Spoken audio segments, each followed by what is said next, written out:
جی next question ہے، کیا مسجد میں موجود وضو خانہ یا مسجد کی چھت یا مسجد کی ٹوائلٹ یا مسجد کی باؤنڈریز کے اندر موجود پارکنگ ایریا یا مسجد میں موجود مدرسہ کی بلڈنگ وغیرہ وغیرہ میں جانے سے اعتکاف ٹوٹ جاتا ہے؟ مزید یہ بھی بتا دیں گے کہ مسجد کا محراب مسجد کا حصہ ہوتا ہے یا نہیں؟ ہائے صدقے، ہم جب چھوٹے چھوٹے تھے نا تو بڑے شوق سے بیٹھا کرتے تھے اعتکاف. تو ہمارے قاری صاحب مولانا صاحب ہمیں وصیت کرتے تھے محراب اچ نہیں جانا، اعتکاف ٹوٹ جائے گا. اور یہ بہت متھ مشہور ہے. وہ کہتے ہیں دیکھیں اسی لیے امام جب کھڑا ہوتا ہے نا تو اس کے پاؤں محراب سے باہر ہوتے ہیں. وہ کہتے ہیں اسی لیے تو وہ باہر کھڑا ہوتا ہے. آپ نے دیکھا باقی پورا وہ محراب کے اندر جا کے سجدہ کرتا ہے، لیکن پاؤں آپ نے دیکھے مصلی کو گھسیٹ کے پیچھے انہوں نے مین مسجد میں کیا ہوتا ہے. وہ پیچھے متھ یہی ہے ان کے. وہ کہتے ہیں کہ امام کھڑا جو ہے نا وہ مسجد کے اندر ہوتا ہے، سجدہ اس کا باہر جاتا ہے. چونکہ محراب مسجد سے باہر ہے لہٰذا کبھی معتکف محراب میں چلا گیا تو اعتکاف کیا، حالانکہ یہ بالکل غلط ہے. محراب کا یہ مقصد ہی نہیں تھا. محراب تو مسجد کا اعلیٰ ترین درجہ ہے. اگر کوئی امام مسجد کامل الایمان ہو، سیدنا ابو بکر عمر عثمان و علی کے طریقے پہ چلنے والا رضی اللہ عنہم اجمعین. تو محراب کا کنسیپٹ اس طرح آیا تھا کہ جب مسلمانوں کی تعداد زیادہ ہونا شروع ہوئی تو اس زمانے میں سپیکر تو نہیں ہوتے تھے، تو امام کی قرات کی آواز پیچھے تک پہنچانے کے لیے سامنے انہوں نے ایک اس طریقے سے کربڈ شیپ دی تاکہ آواز اس میں گونج کے پیچھے تک جائے. ابھی بھی آپ بادشاہی مسجد میں جائیں نا، جو چھوٹے چھوٹے گنبد بنے ہوئے ہیں اور کئی مسجدوں میں، امام کی قرات کی آواز جو ہے وہ آخری صف کے کونے تک بھی جاتی ہے بغیر سپیکر کے. ایک گنبد سے ٹکرا کے دوسرے میں، دوسرے سے تیسرے میں، اس طریقے سے. یہ بھی مسلمانوں کی ایجاد ہے. محراب بھی اس لیے تھا کہ اس سے آواز ٹکرائے گی، گونج کے پیچھے تک جائے گی، پھیلے گی. تو اب ایسے محرابوں کی وہ ضرورت نہیں ہے، لیکن مسلمانوں کو محرابوں سے عشق ہے. وہ کس مسجد میں محراب نہ ہو سمجھتے مسجد ہی نہیں ہے. حالانکہ نبی الاسلام کی مسجد میں محراب کوئی نہیں تھا. یہ بعد میں آئی ہیں چیزیں. مینار بھی اس طریقے سے نہیں ہوا کرتے تھے جس طرح اب ہم بناتے ہیں. ابھی بھی آپ یورپ امریکہ میں چلے جائیں، پریئر ہاؤس جو ہے ان میں محراب نہیں ہوتے، کیونکہ محراب بنائیں گے تو پوری صف ایک ضائع جاتی ہے.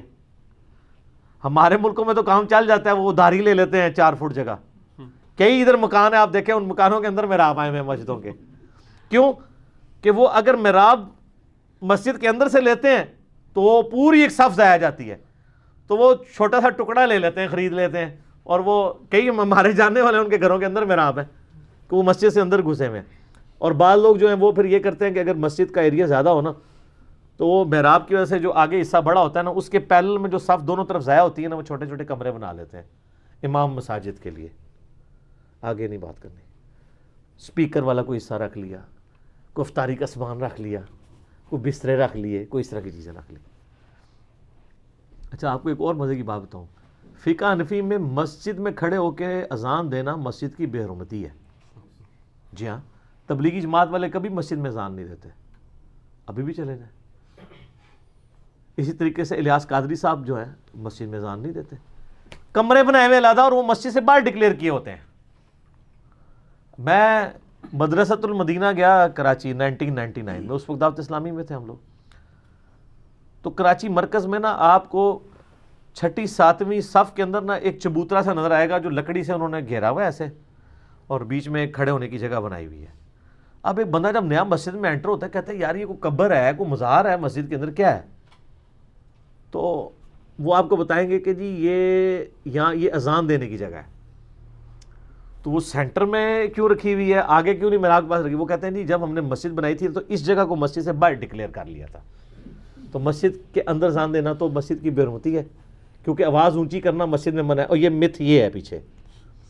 تو اس کو ہم نے حالانکہ ان کو پتہ نہیں ہے کہ اگر وہ مسجد سے باہر بھی ہے تب بھی آواز تو مسجد کے اندر ہی اونچی ہو رہی ہے، کیونکہ آواز اس ایریا سے باہر بھی تو جائے گی نا، اس چوکٹے میں تو نہیں رہے گی.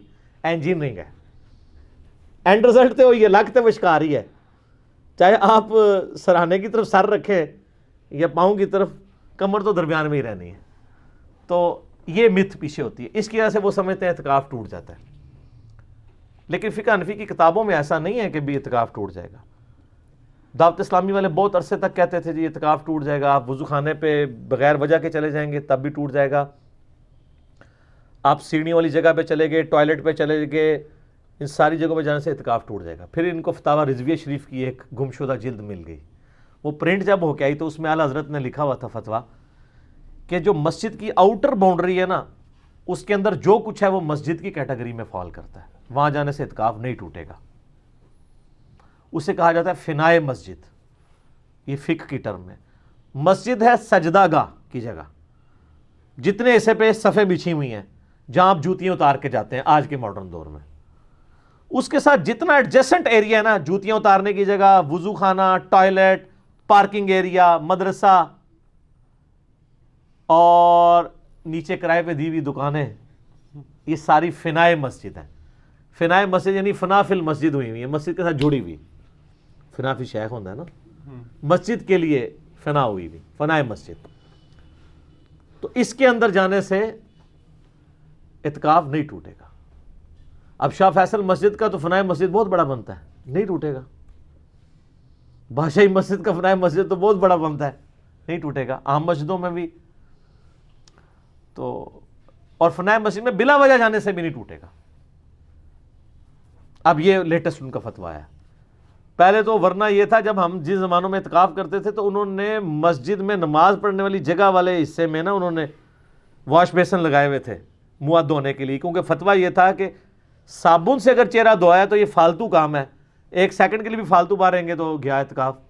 ٹوتھ پیسٹ باہر کریں تو گیا اعتکاف. تو ٹوتھ پیسٹ سب کچھ لوگ اندر کرتے تھے. اب اللہ کا شکر ہے کہ انہوں نے اس سے رجوع کیا اور اعتکاف آسان ہو گیا. فنائے مسجد مسجد کے اندر ویسے اس سے بھی زیادہ آسان ہے. بخاری مسلم میں حدیث ہے, نبی علیہ السلام تو اپنی بیوی سیدہ صفیہ کو گھر تک چھوڑنے آئے تھے اعتکاف میں. آپ اپنے گھر بھی آ سکتے ہیں کھانا کھانے کے لیے, ٹوائلٹ یوز کرنے کے لیے, اور ایون جنازہ پڑھنے کے لیے بھی جا سکتے ہیں. اگر جامع مسجد نہیں تو کسی دوسری جگہ مسجد میں جمعہ پڑھنے کے لیے بھی جا سکتے ہیں. لیکن کوشش کریں زیادہ سے زیادہ وقت مسجد کے اندر گزاریں. اور یہ جو اوپر وہ ایسے رومال لیے ہوتے ہیں انہوں نے, وہ پردہ شروع کر دیتے ہیں, پتہ نہیں وہ. اور اس سے بڑھ کر یہ وہ کہتے ہیں نہیں جو کپڑے پہلے دن آپ نے پہنے آخری دن تک وہی پہن کے رکھنے ہیں, چاہے جو مرضی ہو جائے, سوائے یہ کہ کسی پہ غسل فرض ہو جائے تو وہ علیحدہ بات ہے. ادروائز بال لوگ ناخن بھی نہیں کاٹتے, تو یہ بھی غلط ہے. آپ روزانہ بھی نہ آ سکتے ہیں, ضرور نہ آئے. گرمیوں میں یہ تو نہیں کہ وہاں ملانگ بن کے آپ نے بیٹھے رہنا ہے. مسجد تو ستھری جگہ ہے. نبی علیہ السلام نے تو بخاری مسلم میں حدیث ہے کہ جو پیاز کھائے ہماری مسجد میں نہ آئے, اور جو وہ ملنگ ہے مسجد میں اس کو بیٹھنے دیں گے نبی علیہ السلام؟ ٹھیک ہے, ملنگ آنا کی کام ہے مسجد ہی, ٹھیک ہے. ملنگ کا تو مسجد سے کوئی تعلق ہی نہیں ہے, اس کی جگہ اور ہے, وہاں جائے. مسجد میں صاف ستھرے لوگ آتے ہیں, مسجد کی صفائی کا اہتمام کرتے ہیں, اور اسی لیے مسجد میں کاروبار کرنے سے منع کیا گیا. جامع ترمذی میں حدیث ہے, صحیح مسلم میں حدیث ہے کہ مسجد میں گم شدہ چیز کا اعلان اگر کوئی کرے تو کو اللہ کرے تمہیں چیز نہ ملے. لیکن یہ وہ چیز جو باہر گم ہوئی ہو, جو مسجد کے اندر گم ہوئی ہوئی چیز ہے نا, اس کا اعلان مسجد میں ہوگا, مسجد میں ہی ہوگا, لیکن اسپیکر پہ نہیں, نمازیوں کے اندر. تو وہاں جانے سے کوئی اعتکاف نہیں ٹوٹے گا جی. مسجد کی چھت بھی مسجد کا حصہ ہے, وہاں جانے سے بھی کوئی اعتکاف نہیں ٹوٹے گا. ہر وہ چیز, ایون مسجد سے باہر بھی آپ چلے گئے. اب یہ مسجد نبی شریف میں اور حرمین میں جو لوگ اعتکاف بیٹھے ہوتے ہیں, بعض لوگوں کو وہاں کا کھانا وہ اس طرح پسند نہیں آتا, وہ باہر جا کے ہوٹلوں پہ کھانا کھاتے ہیں, تو اعتکاف تو نہیں ٹوٹتا ان کا. تو جا سکتے ہیں, باہر بھی جا سکتے ہیں آپ, لیکن صرف ضروری طبی حاجت کے لیے, مطلب گپ شپ کرنے کے لیے نہ چلے جائیں. اور کئی لوگ ہیں بیٹھے تو مسجد میں ہوتے ہیں, اسمارٹ فون جو ہے ان کی جان نہیں چھوڑ رہا ہوتا, تو وہ ایکچولی باہر ہی بیٹھے ہوئے ہیں. ان کا مسجد اندر بیٹھنا یا باہر بشرطے کہ وہ دین کا کام کر رہے ہوں, پھر تو ٹھیک ہے. لیکن اگر وہ اپنی کوئی چیٹنگ چلا رہے ہیں فضول قسم کی, وہ مسجد کے اندر بھی گناہ ہے, باہر بھی گناہ ہی ہے, اگر نامحرم کے ساتھ ہے. تو ویسے اگر تھوڑا بہت کوئی گھر کے ساتھ رابطہ رکھنا چاہتا ہے اپنی صحت کے حوالے سے, تو کوئی حرج نہیں ہے. جب گھر جا سکتے ہیں آپ, تو یہ تو چھوٹی چیز ہے کہ گھر کوئی موبائل سے فون کر لے کہ جی میں ٹھیک ہوں, کھانا پہنچ گیا ہے, یا کھانا صحیح نہیں بنا ہوا تھا تو, یا کوئی سویٹ ڈش نہیں پہنچی ہے تو منگوا لیں. کوئی اس طرح کا آپ میسیج دے سکتے ہیں. اور اگر کوئی کہتا ہے موبائل پہ نہیں دے سکتے تو آپ فزیکلی گھر جا کے دے دیں, تو پھر وہ کہیں گے ہوتے ہی رہو, ٹھیک ہے نا. اور جس طرح میں دسے نا, پہلے یہ کہتے تھے جرابوں میں مسا نہیں ہوتا, جرابوں میں مسا نہیں ہوتا. میں نے مصنف ابن ابی شیبہ سے ثابت کیا کہ خالی پاؤں پہ بھی مسا ہو جاتا ہے. وہ کہتے نہیں سر جرابہ دے ہو جاتا ہے, پاؤں دے مسا رکھ رہا ہو, ٹھیک ہے نا. تو فائدہ ہو جاتا ہے لوگوں کو, جب بڑی ڈوز دی جائے نا وہ چھوٹی ڈوز ماننے کے لیے تیار ہو جاتے ہیں. کہتے ہیں ٹھیک ہے سر جرابہ دے ہو جاتا ہے.